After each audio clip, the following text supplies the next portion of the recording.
¿Qué, buenos amigos? Yo creo que todos en algún momento de nuestras vidas hemos querido regresar el tiempo y poder recomenzar con la experiencia que tenemos en la actualidad. Cometeríamos muchos menos errores, claro está. El cuento que les voy a leer ahora es más o menos sobre la misma temática. Muy fantasioso, pero a mí me gustó bastante. Espero a ustedes también les guste. El título se llama Crónica del Gran Reformador y está escrito por Héctor Chavarría. Y dice así. Nota a la primera edición completa. La circulación clandestina del epílogo de la obra de Ecatl, Lo que no fue, publicada bajo el título Lo que sí fue, dio lugar, en el pasado, a polémicas amargas. Sea o no verdad lo que en ella se dice, importa poco en la actualidad. Nuestra identidad de raza está muy por encima de sucesos tan antiguos como los que se relatan, por lo que no existe razón para la clandestinidad alguna. Esta publicación se hace directamente de los originales del autor contenidos en la Biblioteca Nacional del Gran Teocalli, y se complementa con un fragmento de la conferencia dictada por Agüí Chocoyotzin, máximo catedrático de la historia y leyenda de la Universidad Anáhuac, 500 años atrás, titulada Vida y obra del gran reformador. Nota del editor. Eran cuatro. El médico que se odiaba a sí mismo por haber sido incapaz de salvar al paciente que mal importaba en el mundo. El escritor, frustrado por no poder hallar las palabras adecuadas para narrar sus sueños. El ingeniero, que soñaba con el diseño perfecto a sabiendas que no lograría realizarlo. El socorrista que no había podido salvar la vida de su mejor amigo. Estaban en el Popocatépetl, atados a la misma cuerda y en la ruta central. Descendían cuando los golpeó el rayo. Quizá no fue un rayo, pero los derribó hacia la negrura después del blanco deslumbrante, sin aviso previo, sin advertencia de tormenta eléctrica. Un rayo seco, pero ¿fue un rayo? Cayeron desde el arranque de la grieta hacia las rampas. Golpearon el hielo, y luego una capa de nieve compacta. En la fracción de segundo que siguió, pasando de la oscuridad absoluta a la claridad normal, los cuatro lograron frenar su caída usando los pilotes como anclas. Cuando cesó el tintineo del equipo, zarandeado, solo hubo silencio. El primero en reaccionar fue el médico, quizá el más neurótico de los cuatro. De un manotazo se limpió la nieve de la cara y miró a su alrededor, mascullando maldiciones a través de su barba rubia. Un poco más abajo le contestaron las palabrotas del escritor. Los otros guardaban silencio. El médico, alto y musculoso, y el escritor, pequeño y delgado, se incorporaron y miraron perplejos a su alrededor. La montaña, por alguna razón, se veía sutilmente diferente, más llena de nieve, más luminosa. Las piedras de Nexpayantla, extrañas. Los dos, a pesar de ser parlanchines, se quedaron callados, aferrados a sus piolets, mirando hacia el mismo sitio. ¿Dónde está Tlamacas? Exclamó el escritor. Esto no es el Popocatépetl, gritó el médico como si maldijera. Todos miraron hacia abajo y guardaron silencio. No había instalaciones alpinas. En vez del alberque, casetas y estacionamiento, solo se veían pinos y una leve neblina. Siempre ocurren cosas raras cuando cuatro se amarran a una sola cuerda, comentó el ingeniero mientras se ajustaba la mochila. Los otros tres le lanzaron miradas homicidas. Imbécil, aulló el médico. ¿Estás ciego, tarado? Gruñó el escritor. Mejor lo discutimos en un sitio seguro, recomendó el socorrista. Pero vamos en dos cordadas, insistió el ingeniero. No quiero caerme otra vez. Media hora después, confundidos aún más, habían comprobado la inexistencia de refugios de alta montaña, huellas de personas o grupos de montañistas a lo lejos. Tampoco había huellas del refugio de Texcalco. La montaña estaba limpia salvo el persistente olor a azufre. Por ninguna parte se veían señales de contaminación. El ingeniero no había dejado de hablar acerca de la pureza del aire, la ausencia de polución y expresiones similares. Solía ponerse así cuando estaba nervioso.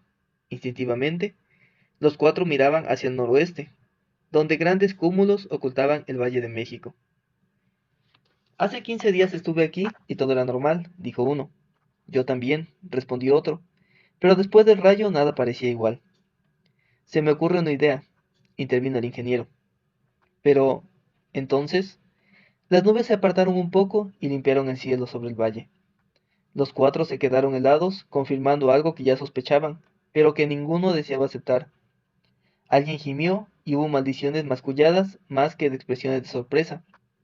Limpia, esplendorosa en medio del gran lago, brillaba al sol Tenochtitlán. 3 días más tarde, cansados, hambrientos y desalentados, permanecían agazapados entre las rocas de la cumbre. Ignoraban a ciencia cierta la fecha en la que estaban. Solo sabían que Tenochtitlán, y eso era una suposición, aún no era una ruina desierta y que estaba resistiendo un asedio que solo podía prevenir de Cortés y sus aliados. Habían vuelto a trepar, aunque lo correcto hubiese sido lo contrario, porque sentían que en la cumbre estaba más cerca del mundo que conocían, aislados en una pequeña cápsula del siglo XX junto a sus tiendas isotérmicas. Poco más arriba de Tlamacas, se movía una hilera de hombres, y los cuatro se turnaban en los binoculares para examinarlos. La columna parecía tratar de encontrar una ruta de acceso al cráter. Son españoles y maquehuales. No es una procesión religiosa, dijo el escritor. Pero, ¿a qué vienen? Dijo el médico. ¿Observación militar? ¿Reconocimiento? No creo que estén paseando. Quizá buscan azufre. Con él pueden fabricar pólvora, intervino el ingeniero. La historia, argumentó el socorrista, dice que lo hicieron, pero fue después de la caída de Tenochtitlán. Subieron 2 capitanes o soldados de Cortés, Diego de Ordaz y Montaño. La historia es muy vaga al respecto, dijo el escritor. Quizá los españoles no quisieron admitir que necesitaron pólvora antes. En todo caso, no podemos bajar a preguntarles. Pero, tarde o temprano, dijo el socorrista, tendremos que bajar. No podemos quedarnos aquí para siempre. Si vamos a hablar con alguien, será mejor que con los españoles. Por lo menos ellos podrán entendernos. Sí, gruñó el escritor. También pueden enviarnos a ser parte de una hoguera. No olvides cómo pensaban. Prefiero a los de Noschas. Lo que ocurre es que tú estás enamorado de las causas perdidas, intervino el ingeniero. Los aztecas perdieron la guerra y su mundo se derrumbó. Lo sabemos todos. Eso importa hoy poco, gritó el escritor. Soy mexicano, y si tuviera que pelear lo haría por parte de mis antepasados y no de unos invasores. Recuerda que los españoles también son nuestros antepasados. ¿Te das cuenta de lo que propones? Intervino el médico, con los ojos súbitamente brillantes, aunque su voz era tranquila. Si intervenimos del lado mexicano, cambiaríamos la historia, ¿o no? Perderíamos nuestro mundo, musitó el socorrista. ¿No lo hemos perdido ya? Inquirió el médico. El escritor miró a sus compañeros uno por uno, fijamente. También sus ojos tenían un brillo especial. Cuando habló, lo hizo con una voz profunda, serio, sin atisbos de la burla habitual en él. ¿Ustedes no han soñado alguna vez con ser dioses? ¿No se les ha ocurrido que los pueblos de América merecían una mejor suerte? Volvió a tomar los binoculares, mientras sus compañeros discutían acaloradamente. Estaba momentáneamente tranquilo después de decir lo que pensaba. Fue una discusión violenta. Cuando cayó la noche, los hombres de la montaña se refugiaron para esperar el nuevo día.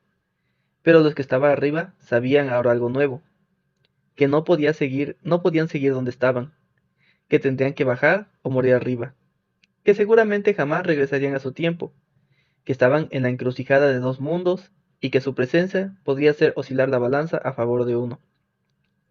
También habían tomado una determinación, ignoraban el precio. El escritor dedicó pensamientos a la gente que amaba, ahora tan lejana, a sus libros y a su obra inconclusa. Pulió los esquíes cortos y pensó en la encuesta que bajaría al día siguiente. Renunció al tormento que era pensar. El socorrista permaneció largo tiempo fuera de la tienda, contemplando su montaña y pensando en su familia. El ingeniero se exprimió el cerebro buscando soluciones mientras limpiaba el revólver 44 que siempre le acompañaba en la montaña. El médico estaba seguro de encontrarse en el sitio adecuado y en el momento preciso. Usó la luz menguante de su linterna de pilas para revisar la automática 45 y pensó sin amargura, como soltero y aventurero que era, que podía mandar al diablo al mundo sin temor. Con ligeros matices, era muy parecido al escritor. Se metió en su bolsa de dormir y descansó sin sueños. Los 8 españoles Abandonaron la seguridad de la arena con las primeras luces y comenzaron a trepar trabajosamente por la nieve. Tenían miedo, pues las montañas eran sitios donde moraba el maligno, y aquella, con su persistente olor a azufre, parecía ser una de sus predilectas. Si su capitán general no les hubiera ordenado ir, no estarían ahí, pero necesitaban la pólvora para sostener el asedio y triunfar. Tenían miedo, pero eran soldados y cumplían órdenes. No hay que olvidar que en esos tiempos la gente era muy supersticiosa y creían que todo provenía, o gran parte de las cosas provenía, si no era del diablo, era de Dios. Y al estar cerca de un lugar donde olía azufre, pues lo asociaban con el diablo. El escritor, muy a su pesar, tuvo que admitir que tenía miedo. Una cosa es decidirse a luchar y otra hacerlo. Tenía la boca seca y el estómago acalambrado. Ni hablar. Dado que él era quien mejor esquiaba, se había sacado el premio gordo. El montañista también cazaba esquíes y estaba a unos 150 metros de ahí. Miedo.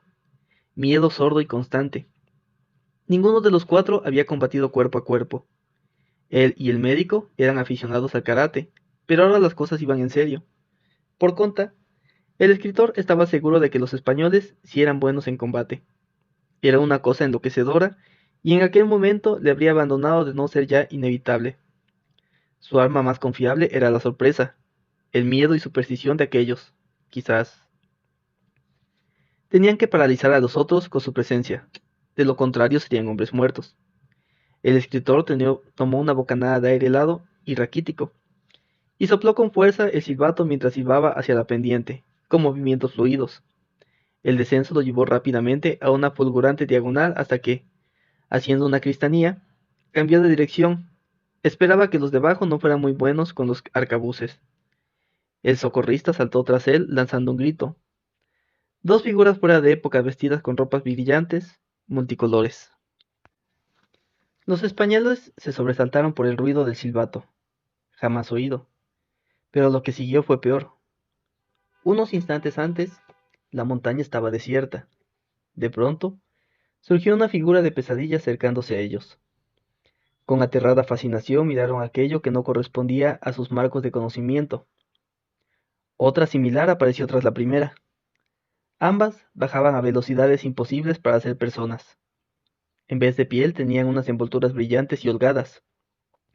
Sus ojos eran enormes y oscuros, y la parte superior de sus cabezas era de color brillante y sin pelo.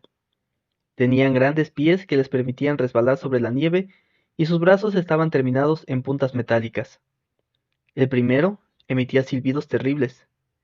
Eran demonios de las nieves, siervos de Satán.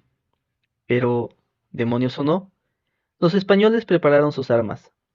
Un arcabuz fue disparado, pero la mano que lo sostenía no estaba firme. Tras los europeos se incorporaron, inadvertidas, otras dos figuras igualmente extrañas. Empuñaban armas de fuego, y sus manos sí estaban firmes. La descarga rápida y a corta distancia hizo saltar a los europeos como muñecos rotos. Antes de que pudieran reaccionar, llegó hasta ellos la primera figura deslizante. El escritor soltó los bastones y empuñó el corto martillo de piolet como hacha de combate. Ante él estaba un español de cara rubicunda y ojos desorbitados. Tenía un espadón de aspecto maligno y parcialmente levantado y no hubo tiempo de más. Con un grito el escritor lo embistió. Estrelló la masa del martillo en aquella cara y perdió el equilibrio para estrellarse, esquíes por delante, contra las piernas de un arcabucero. El socorrista embistió al desconcertado grupo con los bastones como lanzas. Con una mueca de ferocidad, el médico metió otro cargador en la 45 y corrió a participar en la matanza. Hubo algunas detonaciones, gritos, y la nieve se tiñó de escarlata. El ingeniero miró la carnicería e hizo un esfuerzo para no vomitar, pero fracasó. El silencio que siguió fue peor. Un cuervo graznó arriba. Alguien emitió un quejido lastimero. El médico rebasó un español acuclillado con un balazo en el vientre y con una maldición estrelló su bota armada de crepones en su nuca. El quejido cesó. El escritor se desprendió del único esquí que conservaba y se apoyó en el piolet para subir. Su mano se llenó de sangre y de masa encefálica, con una mueca de disgusto fue hacia los otros. ¿Están todos bien?, interrogó una voz. El socorrista trató de hablar con uno de los heridos mientras éste ponía los ojos en blanco. El médico se lo arrebató y le fracturó el cuello con un golpe de pistola. «¡Viva Náhuac!», rugió. «¡Viva Náhuac!», respondió el escritor sin entonación. Era grotesco, pensó, estar en el siglo XV mirando a hombres que él, solo él, había asesinado. Había sido su idea. Se sintió vacío. Los maquehuales que permanecían abajo vieron huir al resto de los españoles ante las brillantes figuras que descendían. Uno que no fue muy rápido cayó fulminado por el trueno que surgió de la mano de uno de aquellos dioses de la montaña. Los nativos examinaron a quienes bajaban con una mezcla de temor y reverencia. Vestían con colores más brillantes que las pinturas sacerdotales y refulgían al sol como encarnaciones de dioses poderosos. ¿Serían los verdaderos? ¿Aquellos que parecían haber abandonado a su raza a favor de los hombres blancos y barbados? ¿Serían la respuesta a las ocultas plegarias de muchos? Una cosa era clara. Aunque un tanto similar a los tehueles, no estaban con ellos. Los mataban. Se inclinaron ante los cuatro cuando estuvieron a su lado y después, tímidamente, preguntaron quiénes eran. El más alto, el que vestía enteramente de azul, color del sacrificio, se adelantó y, abarcando con un ademán a los demás y a él mismo, pronunció una sola palabra, fuerte, como una promesa de resurgimiento. Quetzalcóatl. Los maquehuales emitieron murmullos de veneración y se inclinaron nuevamente, honrándolos. Fue por eso que no captaron la sonrisa de triunfo del médico y del escritor. Faltaba un largo e incierto camino del triunfo, pero era un buen comienzo. Ninguno de los dos se sentía particularmente molesto por el hecho de ser considerados dioses. De hecho, les encantaba. Vida y obra del gran reformador. Fragmento. Es muy obvio, para todos los interesados seriamente en la historia, que la personalidad del gran reformador no tenía nada de divina, que, aunque se dio el título de Dios, lo hizo para alcanzar mejor sus fines. Es obvio también que su intervención resultó definitiva en el curso de la guerra, aunque no faltan quienes se empeñan en atribuir a Anáhuac fuerzas suficientes para derrotar a Cortés. Nuestros ejércitos habían llegado al límite de su resistencia, y solo la carencia de pólvora hizo retroceder a nuestros enemigos. Ese detalle crucial fue obra de ellos, del gran reformador y los suyos. Sorprendente, porque 4 hombres mucho lograron por sí solos. Y eran hombres, no dioses. Todos ellos llegaron a edades avanzadas, pero murieron igual que cualquier otro. Envejecieron y tuvieron achaques a pesar de su vigor. Sin embargo, sus actos consignados por la historia no están a discusión. El enigma lo conforma su origen. Ninguno llegó con los invasores, simplemente aparecieron de la nada. Bajaron de la montaña sagrada como dioses de otro mundo. Se dijo que lo eran, pero los estudios realizados por nuestras sondas demuestran que no existe vida inteligente en el sistema planetario. Bajaron de la montaña, eso dice la leyenda. Poseían vastos conocimientos y los aplicaron en nuestro favor. Tenían el don de adivinar el futuro, o por lo menos se les atribuye, y un indiscutible genio militar, técnico y de improvisación. Muchas de las cosas que hicieron siguen siendo un enigma, pero con su ciencia, sus costumbres y su personalidad influyeron definitivamente en la formación de nuestra cultura y civilización. Parecen ser ajenos a nosotros, pero extrañamente ligados a nuestro destino. Solo así puede explicarse que asumieran la responsabilidad del mando supremo. Emprendieron brillantes campañas que parecían descabelladas, pero jamás fueron derrotados. Supieron ganarse la confianza de nuestra gente y preparar buenos asistentes y guerreros osados casi hasta la locura. Esos guerreros, empuñando armas diseñadas por los 4 misteriosos, pusieron de rodillas ejércitos muy superiores en número. La conquista de los reinos bárbaros de Europa es ejemplo más claro. Solo 10 años para vencer. No cabe duda que inventaron armas terribles, cohetes, psicología, virus. Nos dejaron como herencia sus postulados técnicos, científicos, filosóficos y su literatura. Mucho de todo esto aún está sujeto a polémica entre las ramas laicas y teológicas de investigación. ¡Qué tesoro de material! Mucho de lo anterior, especialmente lo técnico, ha sido ampliamente superado. Otras cosas resultaron inútiles y otras imposibles de aplicar. El enigma sigue siendo vigente. ¿Cómo cuatro hombres pudieron reunir semejante volumen de información? Entre lo comprensible, aplicable y superador están las consideraciones filosóficas y las matemáticas, los manuales de guerra, la medicina y la higiene. La obra literaria es capaz de volver loco cualquiera. Esto nos lleva al análisis de dos de ellos. Aquel que tomó para sí el nombre de Hécatl y el propio gran reformador.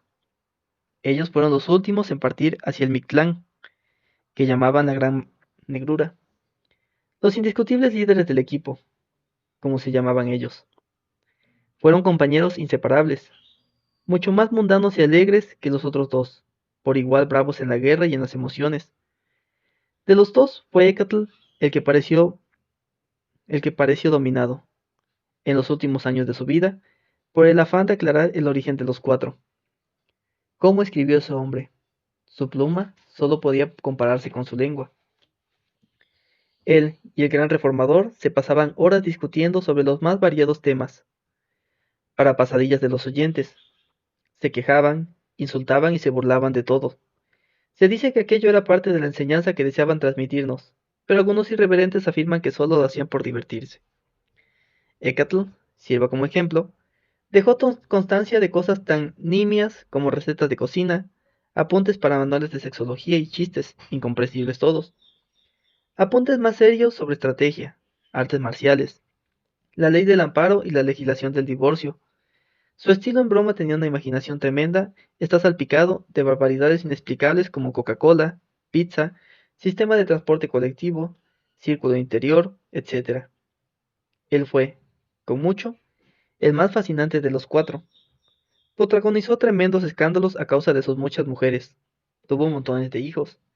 Hay quien dice que centenares. Teológicamente esto es blasfemo. Tuvo pleitos cotidianos con los sacerdotes y ordenó o tomó en sus manos la aniquilación de muchos. Junto con el gran reformador, y para horror de los teólogos actuales, organizó fenomenales borracheras con un vespestrijo de su intervención llamado ron. Algunos seguidores místicos actuales han tomado estas costumbres como ritual para entrar en contacto con los dioses. Las motivaciones de su obra literaria oscilan entre el desencanto y aguda nostalgia de oscuros motivos y la alegría desenfrenada por un triunfo. Abunda en confirmaciones, casi arengas, a la justicia de la gran obra, aunque a veces parece haber tristeza en sus aseveraciones. La última aportación a la literatura de este ser fascinante fue una obra polémica, fruto, según algunos, de sensibilidad y de deterioro mental y, según otros, de un último chispazo de genio. Escribió una novela con la que creó un género,